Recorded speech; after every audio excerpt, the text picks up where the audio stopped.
Gusmi begitu penasaran dengan sosok Maulana Habib Muhammad As-Saqaf Pasuruan bersama pengikutnya yang bernama Ibnu Katsir Siraj dan Noto Tawar. Gusmi pergi ke Pasuruan untuk mencari Habib Muhammad As-Saqaf berada. Saat itu adalah hari Ahad. Mereka berangkat pagi-pagi, hampir seharian berputar-putar di Pasuruan. Belum juga ketemu alamatnya. Sudah ditemukan nama Habib Muhammad, tetapi belum ditemukan yang bermarga As-Saqaf. Hingga diputuskan pokoknya yang aneh, khariqul adah dan yang jadab. Sayang akhirnya tetap tidak ketemu juga. Akhirnya satu-satunya jalan adalah bertanya kepada Kiai Hamid Pasuruan. Begitu tiba di rumah, di depan rumah, Kiai Hamid sudah menyambut di depan pintu. Hamim wal Qur'anil Hakim, sapa Kiai Hamid sambil memeluk Gusmi dan mengajaknya masuk ke rumah. Di dalam rumah Kiai Hamid menghadiahi kain sarung Samarinda berwarna hijau kepada Gusmi. "Ini Gus, saya beri sarung, silahkan sholat dulu," kata Kiai Hamid. Gusmi dan kedua pengikutnya kemudian menuju ke masjid. Ketika saatnya mendirikan sholat, Gusmi hilang dari pandangan, dicari-cari tetap tidak ketemu. Akhirnya keduanya sholat kecuali Gusmi, tetapi begitu mengucapkan salam, ternyata Gusmi sudah duduk bersila di sebelah kasir. Sehabis sholat, keduanya pun menemui Kiai Hamid. "Wah Gus, sampean telat, tadi malam tepat malam Jumat saya khataman Riyadh As-Shalihin dan didatangi Kanjeng Nabi."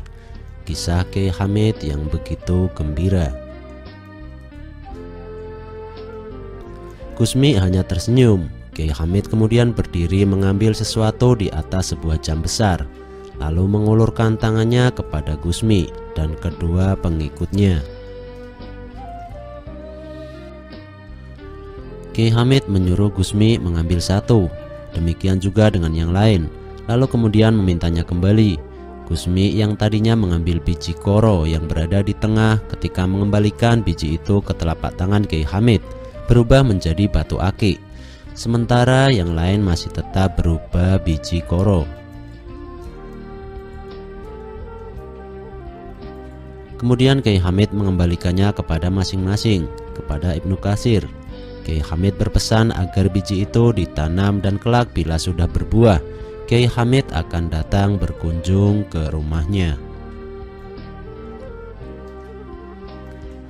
Ketiganya lalu berpamitan dan segera mencari rumah Habib Muhammad As-Saqaf sebagaimana petunjuk Kiai Hamid.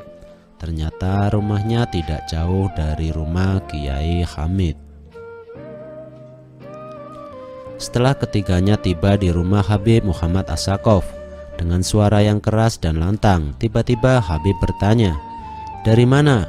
"Dari Kediri," jawab Gusmi. "Mau apa?" tanya Habib. "Mau minta doa sholawat," jawab Gusmi. "Apa belum sholat?" "Di dalam sholat kan banyak sholawat dan banyak doa," jawab Habib. Lalu Habib berdiri menjalankan sholat. Akan tetapi urut-urutan sholat yang dijalankannya kacau balau dalam tinjauan fikih. Usai sholat, Habib mengambil ceret berwarna keemasan dengan satu gelas besar dan 3 cangkir kecil. Habib menuangkan kopi jahe khas Arab, lalu memberikan yang paling besar kepada Gusmi dan disuruh menghabiskannya. Begitu Gusmi meminum habis isi gelas besar itu, Habib kembali menuangkan sampai penuh. Kembali Gusmi menghabiskannya. Kejadian tersebut terus berulang sehingga kedua pengikut Gusmi menjadi keheranan. Bagaimana mungkin ceret sekecil itu mempunyai isi yang sedemikian banyak, dan betapa kasihan Gusmi harus meneguk minuman yang tidak enak di lidah dan di perut itu sedemikian banyak. Meski demikian, seolah-olah Gusmi tidak merasakan apa-apa. Itulah pertemuan istimewa sosok Gusmi dengan Habib Muhammad As-Saqaf. Gusmi mendapatkan tegukan air kewalian dari Habib Muhammad As-Saqaf. Begitu banyaknya Gusmi meneguk kopi jahe yang tak terhitung banyaknya. Itulah minuman khas kewalian dari seorang Habib Jadab yang membuat penasaran Gusmi, dan bahkan Gusmi mencarinya sampai berputar-putar tanpa henti. Selesai minum itu semua, makin tinggi kewalian seorang Gusmi. Habib Muhammad As-Sakaf kemudian meminta Gusmi berdoa dan beliau mengamininya.